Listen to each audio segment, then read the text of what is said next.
अब बस तैयारी कर लो तुम चैंपियन बनने की, क्योंकि तुम्हारी माँ ही तुम्हें अब सिखाने वाली है खो खो।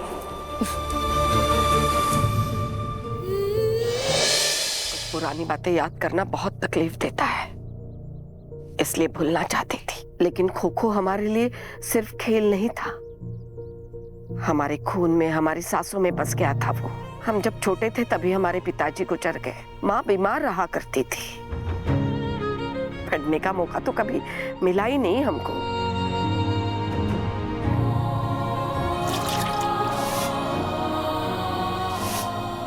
बाकी सारे गांव के बच्चे जब स्कूल जाया करते थे, हम काम करने खेती पे जाया करते थे।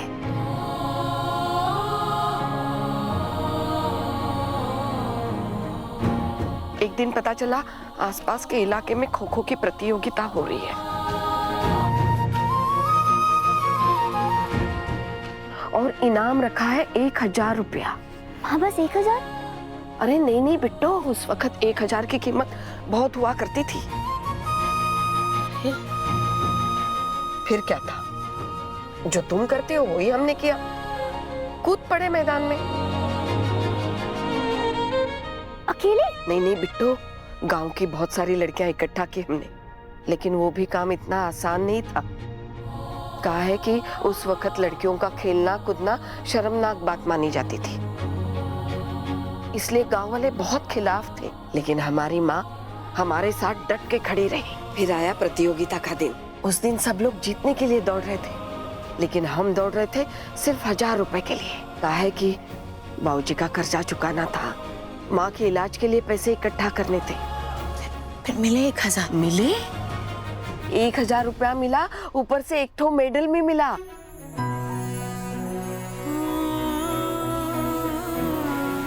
कहा है कि हम प्रतियोगिता जीत गए थे।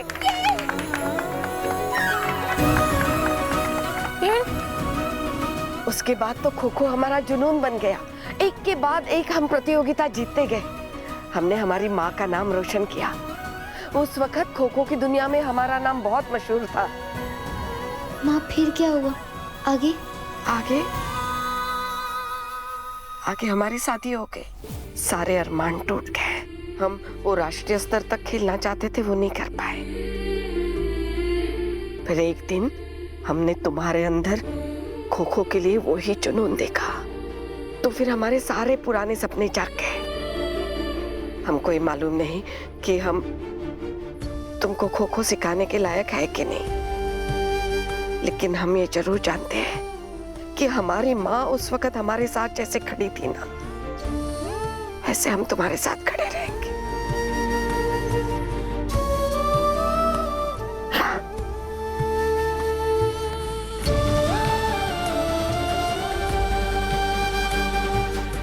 अब बस तैयारी कर लो तुम चैंपियन बनने की, क्योंकि तुम्हारी माँ ही तुम्हें अब सिखाने वाली है खो खो।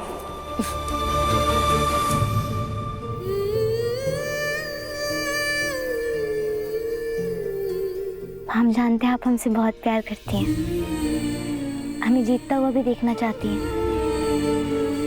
लेकिन माँ, एक खेल के लिए जुनून होना और उसे राष्ट्रीय स्तर पर खेलना दोनों बहुत अलग है ना।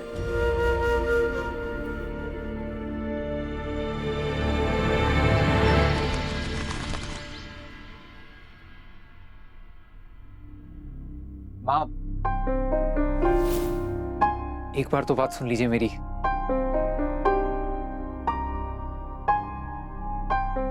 माँ प्लीज एक बार बात सुन लीजिए। बेटा, तुम्हारा बात तो सुन रहे हैं, लेकिन तुम्हारे पापा की बात कौन सुनेगा? हाँ?